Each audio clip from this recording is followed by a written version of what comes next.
So the Suns, they have made some bold moves this offseason, to say the least, namely acquiring Bradley Beal and trading away point guard Chris Paul. So Brian Windhorst is back here with us, and you released a very detailed story this morning on ESPN.com. And really, at the core of it, Brian, it's about the new Suns owner, Mat Ishbia, and how he led the way for the team to acquire Bradley Beal here. So let's start right there. What more can you tell us about exactly how this trade went down?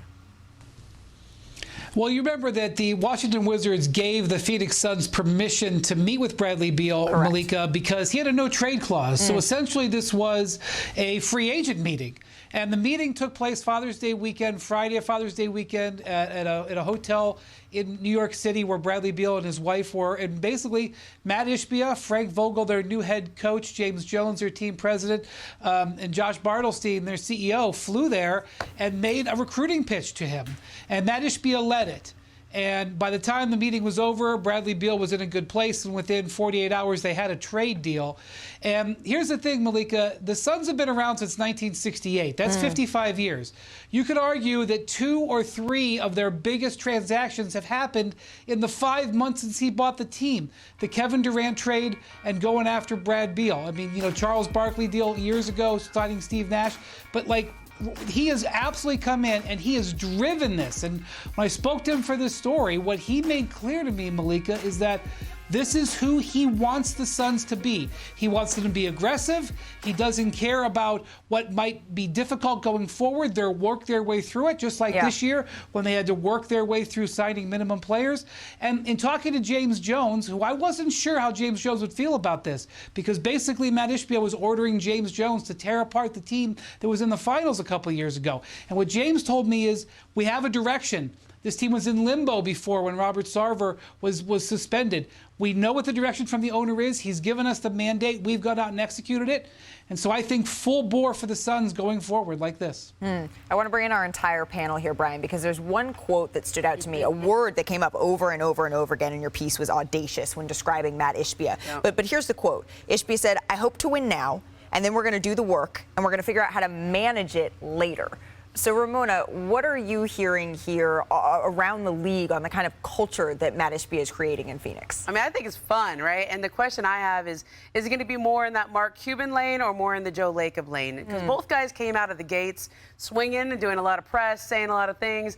I used to do interviews with Mark Cuban. He'd be on the Stairmaster before every game. That was like, he was like, I'm going to be the face and voice of our franchise. Joe Lacob did a lot of interviews. He said, we're light years ahead of everybody. In the New York Times, it's a sort of famous Warriors quote.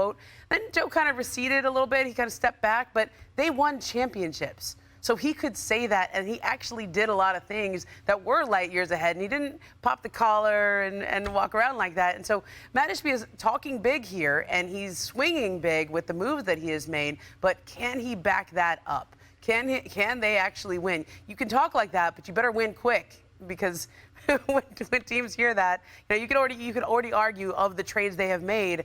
I don't think that people see them as having won those trades. Yes, they got the star player, but they gave up a lot. Right, because that's the difference when we talk about Kevin Durant. When Kevin Durant went to the Warriors, it was like, oh, it's over. Yeah. It's game over. This is it. Well, no, and I think that word is great, like audacious. And as a person that has a ton of audacity, I am telling you that I really dig what he's doing. No, because look, when you get a new owner, and obviously there was a cloud over the Phoenix Suns, one of the most storied franchise, not from the winning standpoint, but their fan base. They're always been very good. They've had multiple MVPs. So they are a very, very stable organization if you look at their time in this league. So to have that cloud over, and so for him to come in with a high level of energy, very similar to what Ballmer did. Ballmer came out, okay, guys, the old regime is out. We're here. We're going to spend money. We're going to make this a place. And so I like it. And now it's a matter of like, hey, you know, big bank takes little bank. Big bank takes little bank. So in my opinion, if he's got a big bank, he's going to beat out a lot of the little bank teams. It's the other big banks that you got to worry about. Perk? How was he supposed to walk in? Yeah. Let me be the owner. I'm just saying, let me be the owner of a team and I get an opportunity to, one, get my hands on Kevin Durant and pair him alongside Devin Booker. And then in a couple more months, I get an opportunity to land Bradley Beal. I'll figure out the rest. Give me all three of these all-NBA players, and damn it, we can figure out the rest of the roster. Plus, I kept DeAndre Ayton. So if I'm looking at it, he's supposed to be optimistic. He's supposed to set the bar high. He is telling us he wants to win now. There's nothing wrong with it. And again, they're top heavy, and I understand they got to work out some kinks on their bench, but he hired the right coach, in my opinion, in Frank Vogel. I love that hire. And again, he's saying I like our chances, as he should. If you watch the Miami Heat last postseason, they didn't have a lot of household names until now. So again, anything could happen, especially when you have D-Book, KD, and Bradley Beal as the guys you're going to lean on. Oh, absolutely. And deep pockets. Offensively, it is going to be electric. In the West, it's always a little bit tough, but I'm not saying no. If you told me that Phoenix is the champion at the end of next season, I wouldn't be shocked. Certainly, though, one of the most inspiring moments of the night, that was when Jrue and Lauren Holiday, they were named this year's Muhammad Ali Sports Humanitarian Award winners. And through their foundation, the JLH Foundation, Jrue and Lauren, not only did they pledge the remainder of Jrue's NBA salary in July of 2020 to combating systemic racism, but they also continue to support Black-led nonprofit organizations. And as Lauren said, as they accepted the award at the end of the speech, she said all of this, the success, the fame, the money, the accolades, none of it means very much if you don't give back. Here's their story.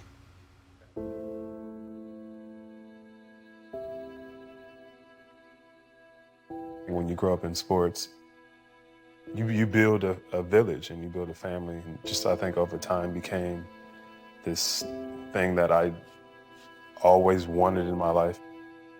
For Jrue and I, that was like something that connected us. You don't only think about yourself, you think about everybody. How do you create a world where everyone is family? Jrue and Lauren Holiday have always tried to define themselves as athletes, as people, as a couple, by showing up for others. It's how they were raised to live. It's what epitomized their play. And it's what they were looking to amplify when Lauren retired from soccer after the 2015 World Cup, and they embarked down a new path together. Just wanted a family. I wanted to raise kids kind of the same way that I was raised. The beginning of my pregnancy was easy. There was so much excitement and so much joy. But Lauren was 6 months pregnant when she awoke one night with a terrible migraine. An MRI came next, and then the frightening diagnosis. She had a large brain tumor. It was non-cancerous, but she'd wait to make sure the baby was born healthy before doctors operated. The family they dreamed about starting was all that mattered to them, and Jrue stepped away from basketball to stay by Lauren's side. Obviously, the fear of like my daughter not being okay was like number one. It's like, no, save the baby, don't save me. The second was like the fear that he could lose both me and his child at the same time. That was overwhelming for me. Like, how does someone recover from that?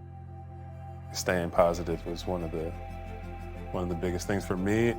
I focused on both of them being here, and we'd get through it as the time came. I would repeat the same like psalm to myself over and over, and it was like, there may be pain in the night, but joy comes in the morning. And I think that that's really like how we live our lives. Like, where do you show up when people are suffering, and how do you pull the beauty out of it? Lauren found beauty in not just her own survival, but the joy of parenting the newest Holiday, Jrue Tyler. 4 years later, in the spring of 2020, Lauren was pregnant again. It was the height of the pandemic, with racial tensions across America raging after the death of George Floyd, and the NBA looking to restart the season in a bubble. I didn't want to go to the bubble.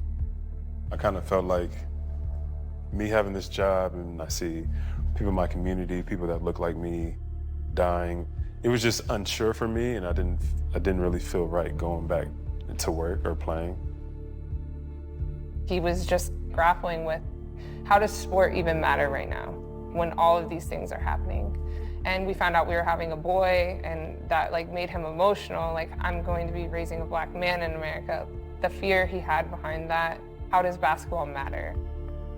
My idea was like, how do we meet people where they are right now? How do we keep Black business open? How do we keep people afloat? So Jrue and Lauren did just that. donating the remainder of his 2020 salary, $5.3 million, to a fund they created that would support local Black and brown businesses. When you do the research and you see the bank funding is less than 2% to Black-owned business, and the racial injustice that I feel like sweep under the rug in America, how can we be somewhere to fill that gap, even if it's a small step? The Jrue and Lauren Holiday Fund has grown since, focusing on businesses that share their vision of what family means to them. Businesses that serve their communities and concentrate more on helping others than simply making money.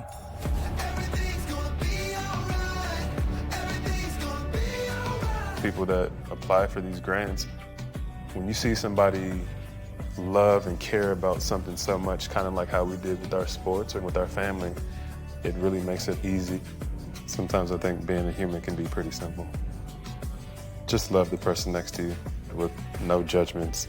Our purpose here is to love each other and hype them up. That's why I'm hype, man.